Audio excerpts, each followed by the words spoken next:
Todos, bienvenidos a la Económica, bienvenido al profesor Marzal, y hoy me toca presentar el primer acto de mi etapa de presidente, y para mí es una satisfacción que el acto consista en hablar de las aves, que es una pasión que tengo desde pequeño, ¿no? Entonces, el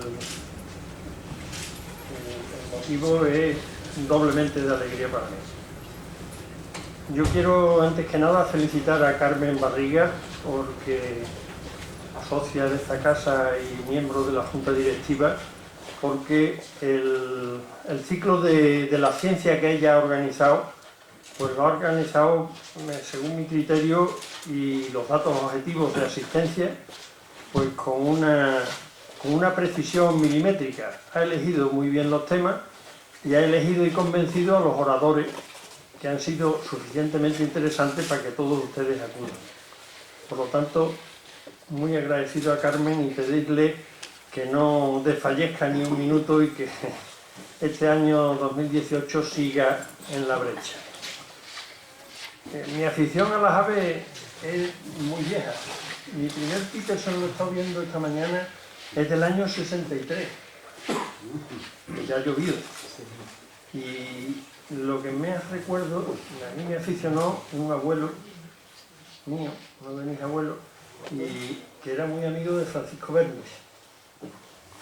Entonces, en una reunión que tuvo con él en Madrid, le regaló una red japonesa, que era un invento en aquella época, y lo convenció para que empezara a anillar aves en Badajoz. Entonces poníamos la red en el campo y cogíamos un mirlo, cogíamos una curruca, cogíamos 5 o 6 pajaritos absolutamente diferentes. Eso en su mentalidad de ingeniero agrónomo no lo podía soportar. Él lo que quería era anillar, y anillar mucho. Y entonces tuvo una ocurrencia posible en aquellos tiempos, ahora no, que era que nos mandaba a los bares donde se vendían pájaros. Y entonces esperábamos allí a los que venían de cazar pájaros y le comprábamos los lúganos y las lavanderas. Y anillábamos, lo convencíamos para que viniera a casa de mi abuelo, traía los pájaros, los metíamos a unos aulones, y el sábado siguiente, pues a lo mejor anillábamos 100 lúganos. Con lo cual, y lavanderas ya, aquello era sin cuento. Y llevábamos una barbaridad y gracias a Dios teníamos bastantes recuperaciones. Y nada más, no entretengo más para que Carmen haga la presentación. Bueno, y tienes la palabra. Sí, gracias Emilio. Bueno, seguimos con el ciclo de conferencias de la sección de ciencia, y hoy vamos a escuchar a Alfonso Marzal Reynor hablándonos sobre Mirando al Guadiana, estudio de las aves en clave de salud global. La verdad es que la colonia de gansos y patos que están instalados en el río Guadiana es un tema que nos preocupa a todos, sobre todo por la gran cantidad de animales que están incrementándose continuamente. El problema de estos animales es que hacen que desaparezcan, ya nos lo contará Alfonso, que desaparezcan una serie de cepas de aves que por culpa de los gansos y de las ocas, que son más agresivos y tienen un pico mucho más fuerte, pues por ejemplo el abetonillo, las fochas comunes, el martín pescador, incluso las nutrias, van a ser desplazados de su ecosistema. Hemos visto en el periódico que, por ejemplo, JOCA, el Ayuntamiento, la Confederación Hidrográfica, se le ha ido ocurriendo diferentes soluciones. Por ejemplo, una solución sería pues hablar, no sé, suena un poco fuerte, con una empresa de paté que se lleve a las aves para que los vaya aclimatando y vayan criando y puedan beneficiarse de ellos la empresa. O, por ejemplo, llevarlos a otros lugares, por ejemplo, como a Proserpina, a ver si se aclimatan, es decir, intentar que se vayan quitando la población tan grande, que creo que hay del orden de 400 aves entre gansos, las ocas y los patos. Otra posibilidad también que podría ser, que luego ya Alfonso hablará mucho mejor de todo esto, es, por ejemplo, darle piensos anticonceptivos. Pero claro, los piensos anticonceptivos son el tratamiento sería a larga duración y además sería caro. O, por ejemplo, como apuntan otros en clave de humor, pues venderlo a los restaurantes chinos que hagan pues el pato lateral. Pero bueno, vamos a ver qué es lo que hacemos de ello, porque hay una superpoblación, el césped se estropea, los excrementos de estos animales también van estropeando el entorno y bueno, pues además, por ejemplo, la gente que se acerca a ellos a alimentarlos, que hay mucha gente que le encanta ir con los niños a alimentarlos, pues la verdad es que no es una alimentación perfecta porque es a base de palomitas, de gusanitos, de pan, que son ricas en carbohidratos y pueden aparecer incluso problemas en los huesos de estos animales, que las alas crezcan más y el hueso vaya creciendo mucho más lentamente porque no tiene una dieta a base de proteína. Pero bueno, todo esto que la gente le damos con tanto cariño a esos patos, pues va a hacer que ellos no tengan necesidad de migrar ni de buscar otro alimento natural. Entonces, bueno, como es un problema y nosotros en la sección de ciencia queríamos proponer temas que le interesara sobre todo a la gente de Badajoz y tal, nos pusimos en contacto con el profesor Alfonso Marzal Reynor y la verdad es que estamos muy agradecidos de que aceptara, inmediatamente aceptó venir a dar la conferencia porque en verdad el tema suyo de investigación le coge un poco de lado el tema que nosotros le hemos propuesto, porque él estudia los parásitos sanguíneos, principalmente la malaria, las condiciona la eficacia biológica del individuo y cómo los factores ambientales y antropogenéticos influyen en el riesgo de la infección.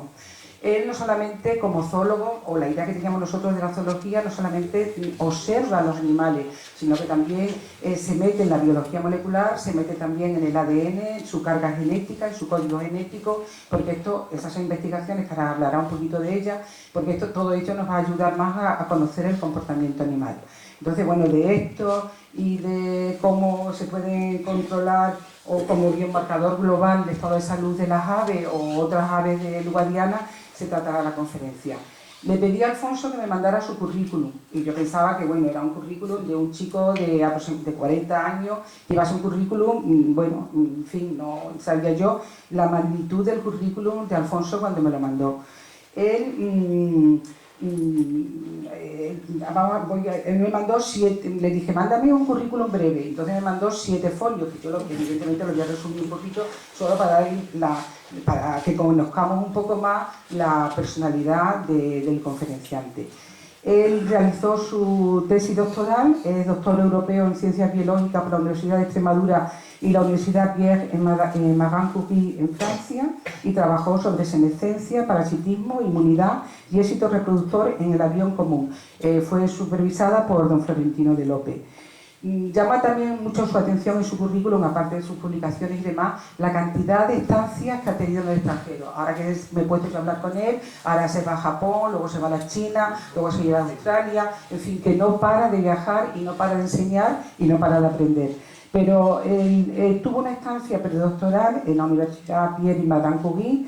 Después, sus estudios, yo creo que con lo que está mirando en su currículo, aprendió muchísimo en Suecia, en la University, 30 meses, incluso un poco para ver la personalidad de él, he visto pues algunas entrevistas que le han hecho y, por ejemplo, al mes de casado se tuvo que ir a Suecia, o sea que bueno, este investigador, igual que muchos investigadores, tienen que sacrificar mucho su familia porque tienen que aprender y tienen que trasladarse a conocer técnicas que ahora mismo aquí no podemos disponer de ellas. A partir de entonces, sobre todo va mucho a Perú, a la Universidad de Ricardo Palma de Perú, mucha estancia en Perú, en el Amazonas, en Perú, y hace muchísimos trabajos de investigación en el Amazonas. Actualmente es profesor titular de la Universidad del Departamento de Anatomía, Biología Celular y Zoología de la Universidad de Extremadura. Me mandó su currículum y de forma abreviada, solo para conocerlo, pues en los últimos 5 años ha dirigido 4 tesis doctorales, 3 tesis de licenciatura, 12 trabajos fin de máster y 8 trabajos fin de grado.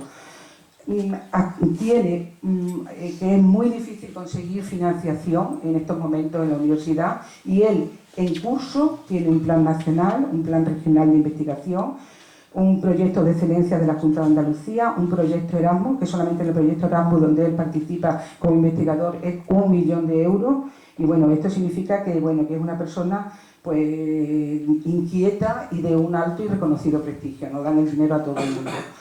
Tiene muchos premios, bueno, me salto publicaciones, me salto todo, porque lo más importante para mí, los premios. Tiene premio extraordinario de doctorado, premio nacional de la BirdLife a la mejor tesis doctoral, premio nacional Don Bosco, y un premio que también creo que a él le emocionó también muchísimo, fue el premio La Trayectoria Científica por la investigación que ha realizado en el Amazonas. Esto, viendo su currículum, pues se le alaba su trayectoria científica en Perú, pero sobre todo su labor desinteresada. Su labor desinteresada ayudando y enseñando técnicas a profesores y alumnos, y de esta forma consiguiendo que allí hagan mejores publicaciones con buenos índices de impacto. Y ya, pues para terminar, la experiencia de gestión, pues ha sido asesor para la evaluación de proyectos de excelencia, es coordinador de titulación de grado y posgrados oficiales, ha sido coordinador y dirección de títulos propios de universidad, de los consejos editoriales de revistas interesadas, ha sido organizador de congresos internacionales y me ha llamado mucho la atención sobre todo que pertenece a comités científicos de congresos internacionales y ahora mismo es presidente electo de la European Ornithology Union desde, ahora en el 2017, formaba parte del Consejo de Dirección desde el 2011 y ahora que aproximadamente como 1.500 investigadores le hayan elegido como presidente electo, es una satisfacción enorme y una alegría tremenda. Pero además de todo su currículum súper resumido, de que no habla ni de los trabajos ni de nada, Alfonso, y para mí eso es muy importante, es una persona muy querida en la universidad, muy querida. Y luego tengo la gran satisfacción de que Alfonso fue alumno mío. Entonces ya, Alfonso, la sala es tuya cuando quieras. Muchísimas gracias por la presentación y por la invitación a estar aquí. Bueno, me voy a poner el pinganillo. Soy capaz.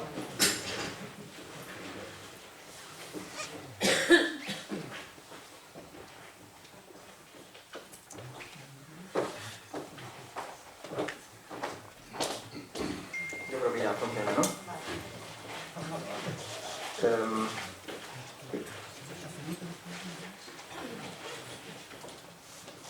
Bueno, pues en primer lugar darle las gracias a ustedes. Voy a dar la conferencia desde abajo, ¿vale? Antes hablando con Carmen y me decía que generalmente, curioso, los profesores de la universidad solemos estar paseando por aquí dando la conferencia, ¿no? Y es porque estamos más acostumbrados quizás a andar dando las clases, ¿no? Pero es un truco porque no nos sabemos las clases de memoria, esto es lo que hacemos enviar a la pantalla así para que no lo sabemos, ¿vale? Es lo que hacemos solamente en clase. Bien, en primer lugar, darles las gracias, como he dicho antes, a la sociedad y a Carmen por invitarme y a todos ustedes por venir. El tema del que yo quiero hablarles hoy es, en primer lugar, comentarles o intentar que ustedes salgan de aquí pensando que el estudio de aves es el estudio más importante que existe posiblemente en Badajoz y en muchas partes de España y de Europa. ¿Y por qué? Porque muchas veces pensamos que las aves solamente las miramos por ver los colores, por ver oír sus cantos o por ver cómo bailan ese baile tan llamativo que tienen algunas especies para atraer a las hembras. Pero yo quiero convencerles hoy que mirar las aves es mirar por nuestra salud. Entonces, he dividido la conferencia, no se asusten, son 7 partes, pero quiero ser breve. En estas 7 partes que les pongo. En primer lugar, y creo que estamos todos de acuerdo, en el que el siglo XXI es la era del cambio. La última parte del siglo XX y el siglo XXI es la era del cambio, es la era del cambio global. Y vamos a hablar un poquito sobre eso, sobre qué es el cambio global. Y después veremos que las aves son los auténticos centinelas de nuestra salud. Estudiaremos un poquito nuestro tesoro, la gran riqueza que tenemos en las aves y en la naturaleza del río Guadiana, para ver qué beneficios podemos obtener de esta gran riqueza ornitológica, pero además qué amenazas, y ya Carmen ha introducido un poco el tema, qué amenazas se ciernen sobre esta gran biodiversidad de aves. Proponiendo después una serie de medidas de prevención y control que darán paso a unas síntesis y conclusiones finales como una especie de mensajes para llevar a casa y lo más interesante, que ustedes después podamos debatir aquí las ideas, sus ideas, sus aportaciones y podamos verla desde distintos puntos de vista, que al fin y al cabo es lo interesante. Les decía anteriormente que vivimos en un mundo en cambio, y desde luego que si oímos los medios de comunicación... ¿Se oye así? Sí. Si vemos los medios de comunicación, vemos que estamos en la era del cambio global. ¿Y qué es el cambio global? El cambio global es un conjunto de procesos, de cambios ambientales, inducidos, generalmente, ahí está la cuestión, por la mano del hombre, que afectan al funcionamiento de nuestro planeta como un sistema. Y en este cambio global hay muchos factores y muchas incidencias. Pero quiero que se fijen en una, en esta, las enfermedades. Están conectadas con todos los otros procesos, con la pérdida de hábitat, con las especies invasoras, con el cambio de uso del suelo, con el cambio climático y con la urbanización. Y veremos que la urbanización tiene mucho que ver con lo que está ocurriendo hoy en día en nuestro río. Y les decía que es una era de cambio. De hecho, si vemos en la primera gráfica que tenemos aquí, en 1850 la población humana era menos de 1 billón de personas y se tardaba más de un año en dar la vuelta al mundo. Hoy en día somos más de 6 billones de personas, somos 6 veces más en el planeta y tardamos prácticamente un día en dar la vuelta al mundo. Y eso, desde el punto de vista de las enfermedades, es muy importante, porque yo puedo estar incubando una enfermedad, no ser consciente de ello, viajar a otra parte del mundo y en menos de 36 horas poder dispersar esa enfermedad, sin tener un conocimiento previo. Antiguamente, en el primer marinero que tosía 2 veces seguidas, pues posiblemente por la borda lo tirasen para evitar contagiar al resto del barco. Además, ha habido una gran migración humana. En el último tercio del siglo XX se cuadriplicó el número de migraciones humanas. Y muchas de esas migraciones humanas fueron de gente de zonas rurales y zonas forestales a grandes urbes. De hecho, se estima que en el año 2050 el 70% de la población humana viva en grandes ciudades, todos juntitos y con una gran proliferación de enfermedades que se pueden transmitir de unos a otros. Estas son cifras, ideas, pero a mí me gusta mucho enseñarles esta otra idea, de cómo ha cambiado la vida, cómo ha cambiado nuestras vidas en apenas 100 años. En mi familia somos bastante tradicionales, o aburridos, como quieran decirlo, y le solemos poner el mismo nombre a padres e hijos. De manera que, en nuestro caso, hay 4 Alfonso Marzal. Ese primer Alfonso Marzal, que fue mi abuelo, les he querido representar los 4 Alfonso Marzal y al lado un mapa del mundo con una estimación de lo que ellos pudieron viajar durante su vida. El primer Alfonso Marzal, que les decía, era mi abuelo, que era médico, estudió en Madrid y posiblemente, bueno, posiblemente no, seguramente, mi abuelo viajó solamente por la península ibérica. El segundo Alfonso Marzal, mi padre, ahí estoy yo en brazos con él, se casó, fue de viaje de novios a Canarias con mi madre y por eso su círculo es un poquito más amplio. El tercer Alfonso Marzal soy yo y como ven, por cuestiones de trabajo, y como bien dijo antes Carmen, pues por cuestiones de trabajo he podido viajar por muchas más partes del mundo. Y el cuarto Alfonso Marzal es mi hijo pequeño, que, bueno, aunque sus medios de locomociones son aún muy pequeñitos, porque tienen ahí el caballito de cartón con el que juega, pero quizás con estos adelantos que tenemos hoy en día, no digo ya que viaje por todo el mundo, sino que quizás viaje a otro planeta. Con estos adelantos hemos pasado en 100 años de viajar en un rango de decenas o cientos de kilómetros a viajar a miles de kilómetros de distancia. Y esto tiene que ver con las enfermedades infecciosas emergentes. Este concepto de enfermedad infecciosa emergente es un concepto que hasta el año 2000 no estuvo muy bien planteado desde mi punto de vista. ¿Por qué? Porque son enfermedades que hasta este momento, las enfermedades que afectaban a fauna silvestre, a animales domésticos y a los humanos, fueron estudiadas de manera separada. Pero Peter Daszak publicó en Science y decía que esas enfermedades, en vez de estudiarlas como ciclos separados, se solapan. De manera que las enfermedades que afectan a la fauna silvestre también pueden afectar a la fauna doméstica y a los humanos, y así entre ellas. Y es el concepto de un mundo, una salud, donde todos, animales domésticos, animales silvestres y humanos, compartimos un mismo mundo, una misma ecología, y en esa ecología están las enfermedades.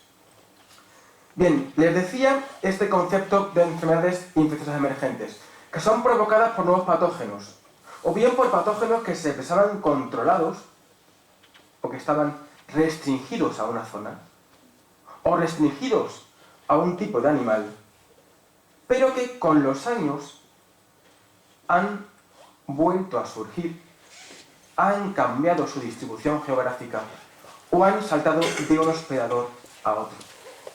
De hecho, la Organización Mundial de la Salud estima que en los últimos 30 años aparece una nueva enfermedad infecciosa emergente. Pero a pesar de que sean nuevas, no es un fenómeno tan novedoso, sino que es un fenómeno antiguo y que se repite cada ciclo, con una característica común. Son tremendamente virulentas, provocan epidemias, provocan pandemias. ¿Por qué? Porque no hay una evolución entre nuestro sistema inmune y la enfermedad. Hay muchas causas que pueden provocar estas enfermedades, pero entre otras está, como decía anteriormente, el cambio de uso del suelo y la urbanización. Y ejemplos de estas enfermedades los tenemos todos en la cabeza. Tenemos los casos del ébola, del Zika, del chikungunya, de la malaria, del síndrome respiratorio agudo severo, del dengue. Todas esas afectan a humanos. Pero si preguntan a cualquier ganadero de nuestra comunidad autónoma, les dirá que los casos de tuberculosis bovina se han incrementado en los últimos 5 o 10 años. Y eso es una enfermedad infecciosa emergente. Y si tenemos en cuenta que más del 70% de estas enfermedades se originan en los animales, y muchas de ellas afectan después a humanos, está claro que estudiar estas enfermedades en fauna silvestre nos puede dar una información tremendamente valiosa para conocer sus causas, establecer sus dinámicas y poder prever brotes. Y entre estos animales, uno de los más importantes son las aves. De hecho, BirdLife International publicó hace 2 años un informe donde decía que las aves eran auténticos centinelas de la salud global. Y esto es una cosa que, aunque ahora nos resulte llamativa y parezca novedosa, realmente los antiguos ya lo sabían.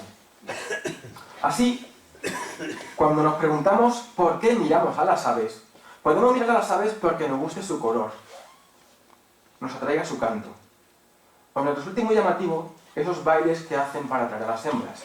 Pero realmente, desde el punto de vista científico, podemos decirle que muchas veces miramos a las aves para mirar su salud. Les decía que los antiguos ya sabían esto. Fíjense, Plutarco, en el siglo I después de Cristo, escribió en su libro Vidas Paralelas que cuando Alejandro Magno volvía de conquistar la India y entraba en las puertas de Babilonia, veía que unos cuervos volaban por encima de ellos de manera extraña y que algunos de ellos cayeron muertos a sus pies. Rápidamente, los augures, los chamanes de la antigüedad, tomaron este indicio como un signo de mala suerte, como un mal presagio. Curiosamente, Alejandro Magno muere una semana después aquejado de encefalitis, posiblemente causada por encefalitis del virus del Nilo Occidental. ¿Casualidad o no? En el año 1999 se produce una pandemia de West Nile virus, del virus del Nilo Occidental, en Estados Unidos. Curiosamente, la mortalidad de los cuervos, aquellas aves que Alejandro Magno vio volando de manera extraña y caían muertos a sus pies, esos cuervos, en esa epidemia de Estados Unidos, ya en el siglo XXI, tenían una mortalidad del 100% por West Nile virus. Y los médicos y otras personas del sistema sanitario estadounidense se dieron cuenta de esto y previeron a la población y le dijeron: tengan ustedes en cuenta que si ven cuervos muertos en las carreteras, posiblemente en 1 o 2 semanas haya casos humanos de West Nile virus. Como así sucedió. De nuevo, las aves las utilizamos como centinelas de nuestra salud. Y más ejemplos que tenemos. Todo el mundo conocemos el caso de los canarios y el grisú y las minas de carbón. Hasta el año 1986, los mineros bajaban en sus minas, en sus galerías, con un canero en una jaula. Lo ponían en alto junto a una luz para que cantasen. Y cuando el minero dejaba de ver o de oír cantar al canario, todo el mundo cogía el canario y salían corriendo de esa galería. ¿Por qué? Porque era un indicio de que el grisú y otros gases letales e inflamables se estaban acumulando en la mina y eran tremendamente peligrosos. Recordemos que hubo una explosión en el año 1903, si no recuerdo mal, de grisú en una mina francesa que mató en esa explosión a más de 1000 personas a través de 100 kilómetros de galería. Los canarios han salvado a muchas vidas. Y siguen salvando vidas desde entonces las aves. De hecho, posiblemente el animal que más mate a personas cada año sea el mosquito por la cantidad de enfermedades que transmite. Y una de ellas es la malaria, con más de 3.200 muertes cada día. Pues bien, la investigación de malaria en las aves ha servido para salvar a millones de vidas. De hecho, de los 4 premios Nobel en la historia de la medicina que hay asociados a investigaciones de malaria, el primero de ellos fue concedido a Sir Ronald Ross en el año 1902 por investigar y descubrir la transmisión de malaria a través del mosquito en las aves. Todos los tratamientos que tenemos hoy en día para luchar frente a la malaria, o muchos de ellos, como la cloroquina, como la primaquina, todos ellos se investigaron primeramente en las aves, y aquellos que eran de baja toxicidad y gran eficacia fueron después trasladados a los humanos. Nosotros tenemos un privilegio, tenemos un gran tesoro, el río Guadiana. Hace una semana tuve la visita de un amigo mío que es investigador, es español, hizo la tesis en la Complutense y está en Chile trabajando como investigador. Y él me dijo que había ido 3 veces a Doñana explícitamente a buscar los moritos y nunca lo había visto. Cogí el coche, me fui a la Azul con él, ahí los tienes. Los tenemos aquí. Tenemos un tesoro, los moritos. Si vemos toda la zona de cultivo que están ahí alrededor del río Guadiana, tenemos isones. Ave emblemática porque el año pasado era el ave de Silver Life International, porque era un ave que está en claro decrecimiento. O tenemos la cigüeña negra, ave emblemática en nuestra región también. ¿Y qué decir del azul? Con esa gran diversidad de aves que tenemos. De hecho, el azul y la zona de la ciudad de Badajoz está catalogada como una zona cepa, zona de especial protección de aves, debido a su gran riqueza ornitológica. Es la única cepa urbana de España y una de las 21 cepas urbanas de Europa. Tenemos un tesoro con esto. Pero si esta zona cepa, que tenemos más de 180 especies de aves, y le sumamos un radio de 30 kilómetros y nos vamos a la Albuera, a Olivenza o a Valverde, podemos también ver las sabutardas y otras especies, hasta llegar a más de 200 especies. Pero si a eso le sumamos 60 kilómetros y podemos ir al Serra San Pedro, podemos ver también los buitres y las águilas imperiales. Les quiero poner un vídeo y me tengo que subir para poner el vídeo desde aquí porque si no, no se va a ver, donde se va a explicar mejor todo esto. A ver si funciona.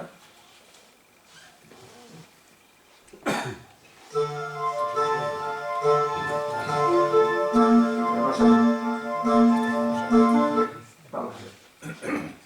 La abrimos otra vez.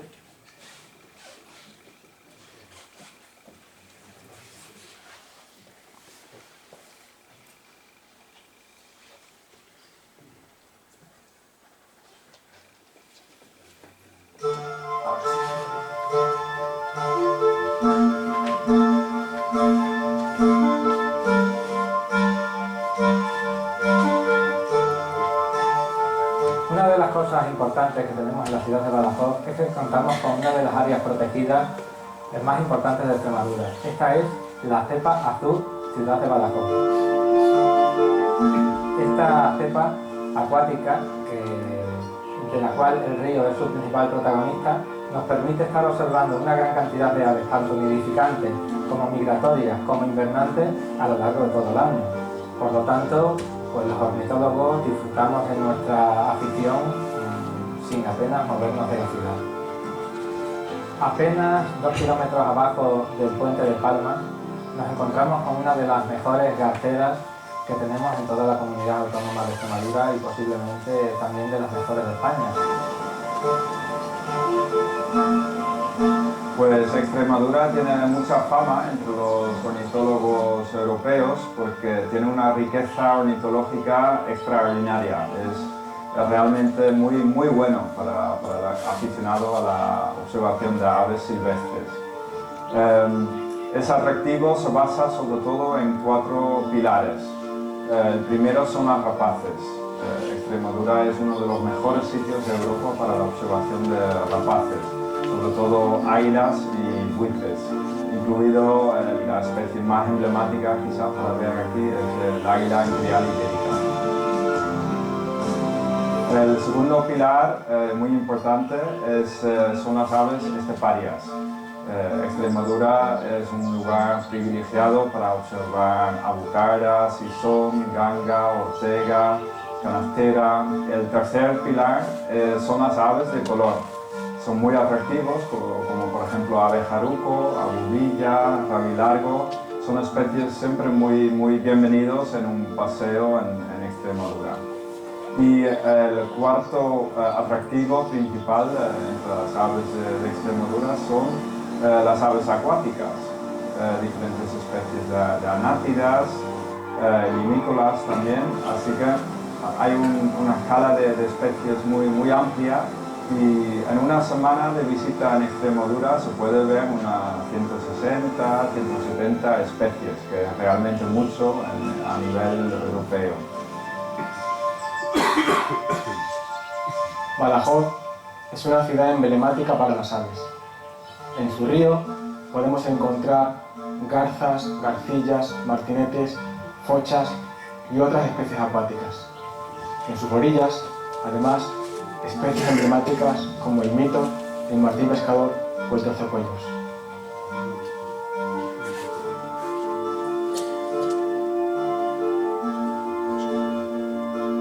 En los últimos años he tenido la oportunidad de trabajar en Badajoz estudiando distintas especies de golondrinas y realmente creo que esta es una ciudad espectacular para poder ver aves. No solo las pequeñas aves con las que yo trabajo, sino también dando un paseo por el río o simplemente paseando en sus calles se puede observar multitud de otras aves, cada una de ellas más bonita y más espectacular. Badajoz es una ciudad muy interesante para los aficionados a los pájaros y es impresionante poder disfrutar de, por ejemplo, las colonias de aves acuáticas que se pueden ver desde el azul del Guadiana.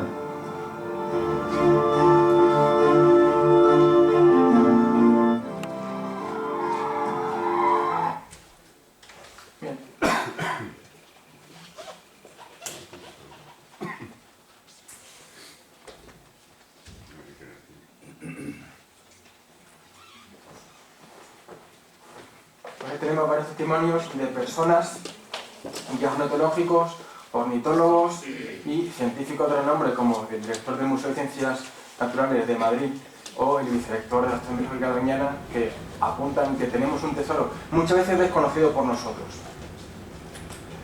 ¿Qué beneficios tenemos gracias a esta riqueza?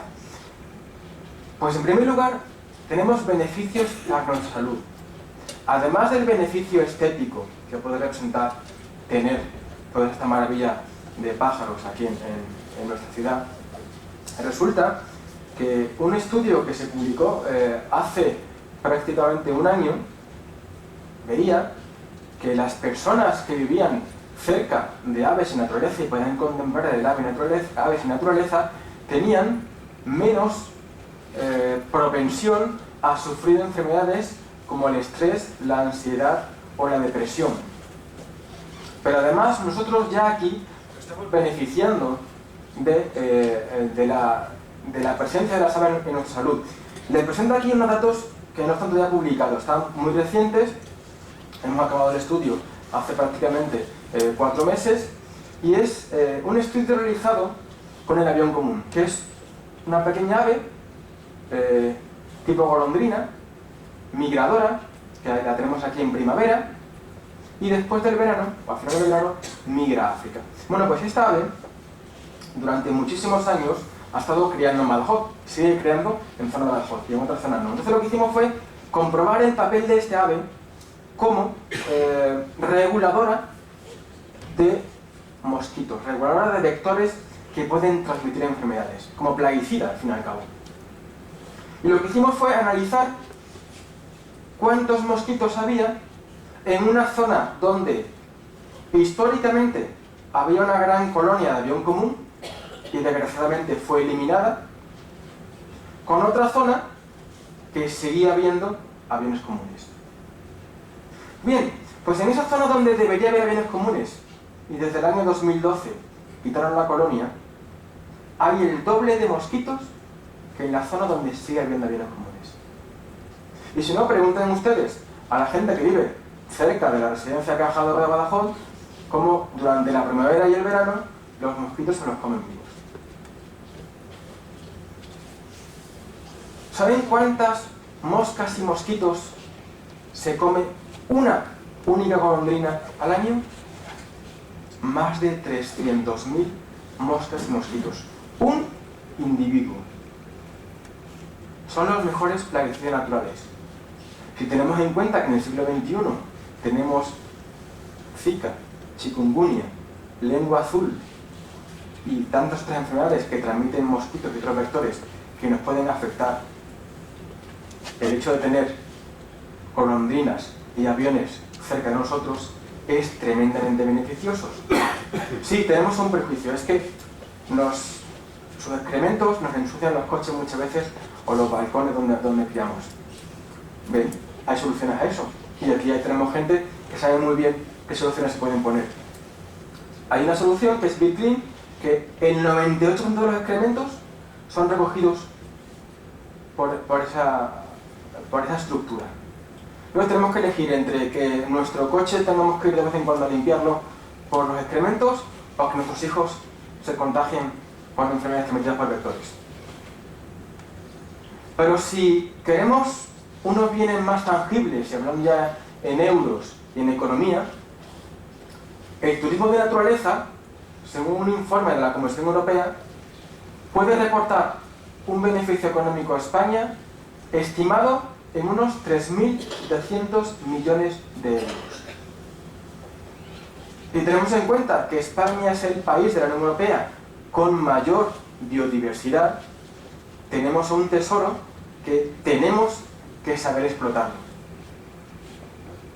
El mercado efectivo de turistas ornitológicos, de personas que vienen a Extremadura a ver aves en el año 2016 fueron de 20.000 turistas. Es el segundo destino español, justo por detrás de Andalucía, donde más del 80% de los clientes tienen un rango de edad entre 46 y 55 años. Eso significa que tienen unos importantes ingresos económicos. De hecho, el gasto medio por persona y día de un turista medio en España se estima en 139 euros. El gasto medio por persona y día de un turista ornitológico en España se estima en 206 euros. Casi un 50% más de gasto.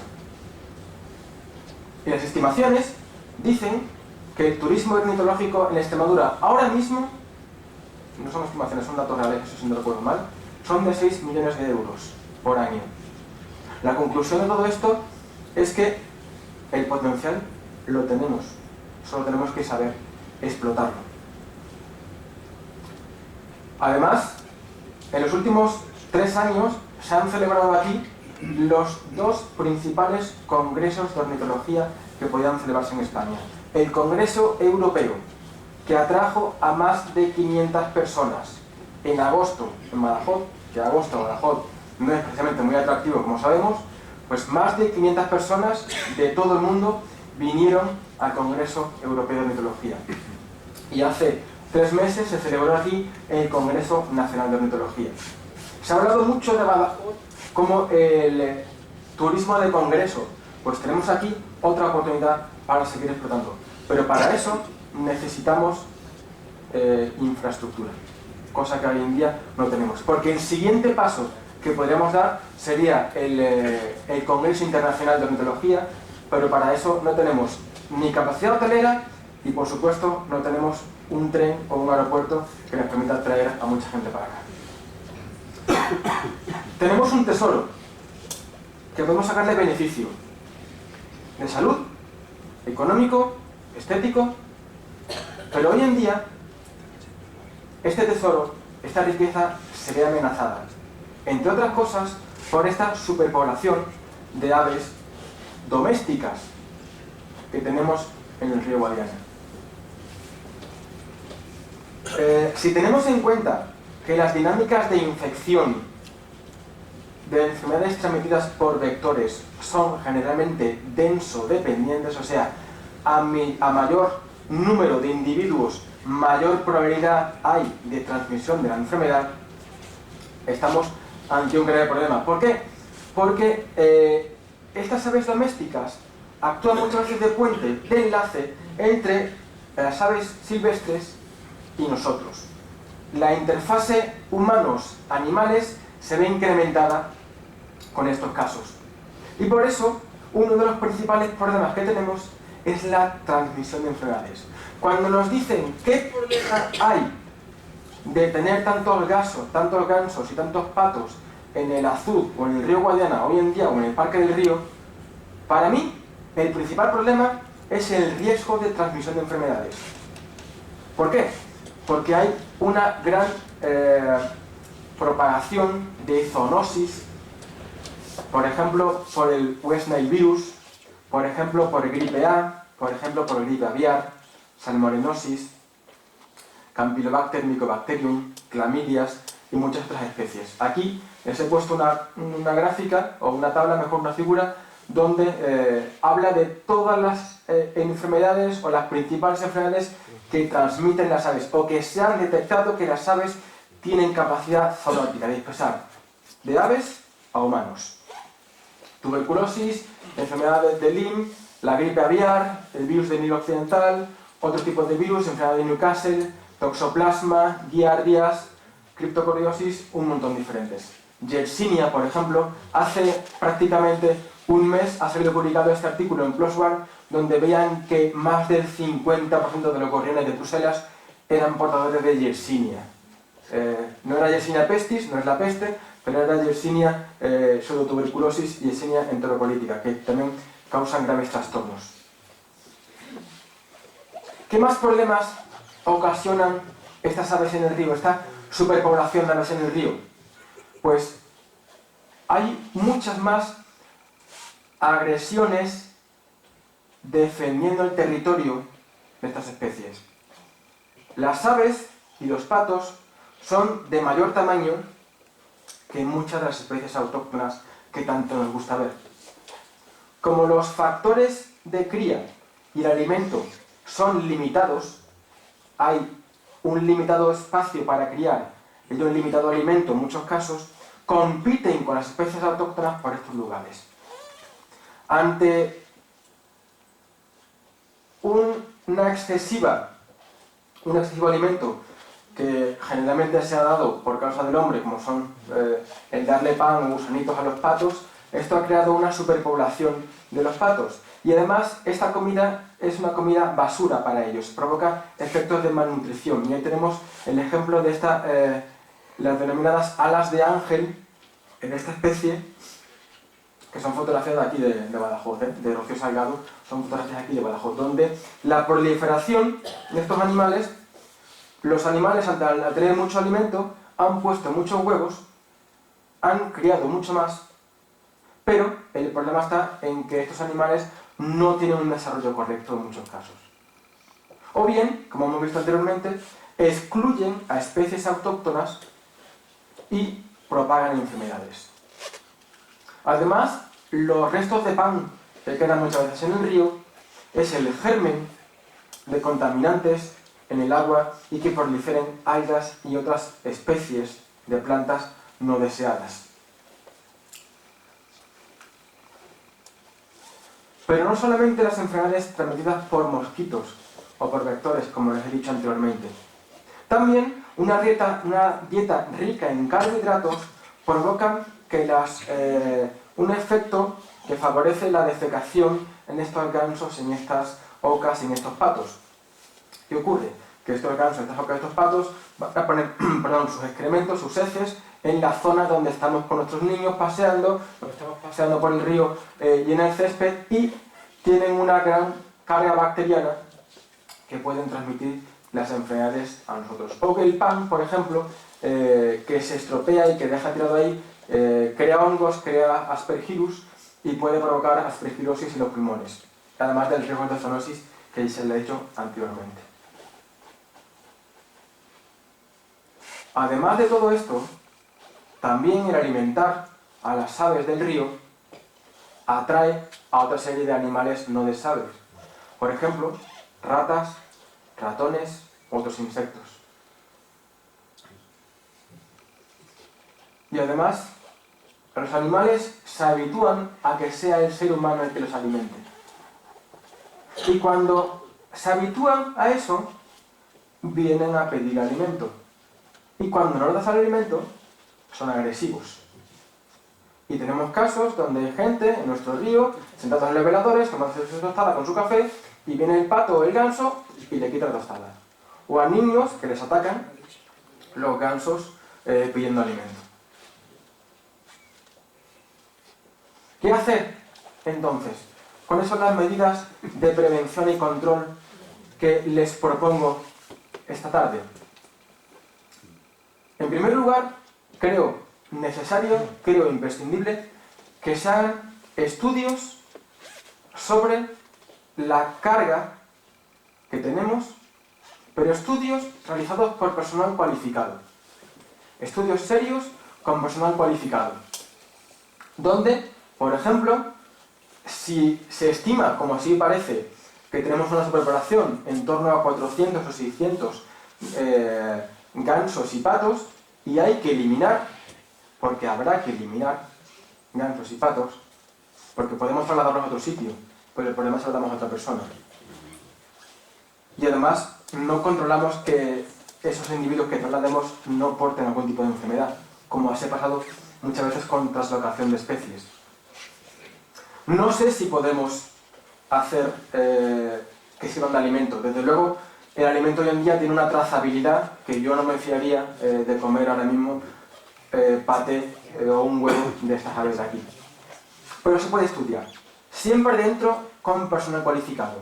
Siempre dentro con científicos, biólogos, ornitólogos, ecólogos, abogados que conozcan la legislación, que sepamos en qué se puede hacer y qué no podemos hacer. Una de las medidas que se puede proponer para eliminar, decíamos antes lo del pienso anticonceptivo. El problema de este tipo de piensos, desde mi punto de vista, es que no controlamos quién come el pienso. O se toma dentro de una jaula, como puede ser esa, o no es descartable que vengan especies que no queremos que se tomen ese pienso, especies autóctonas, especies silvestres, y se tomen ese pienso. Yo iría más, por ejemplo, con el control de los huevos, como se han hecho en muchos otros casos. Es muy fácil identificar la unidad de esos huevos. Esos huevos se quitan, o se llevan a incubadoras, o ya veremos qué podemos hacer. Para eso están los políticos, que se pongan de acuerdo unos con otros y que vean qué se puede y qué no se puede hacer.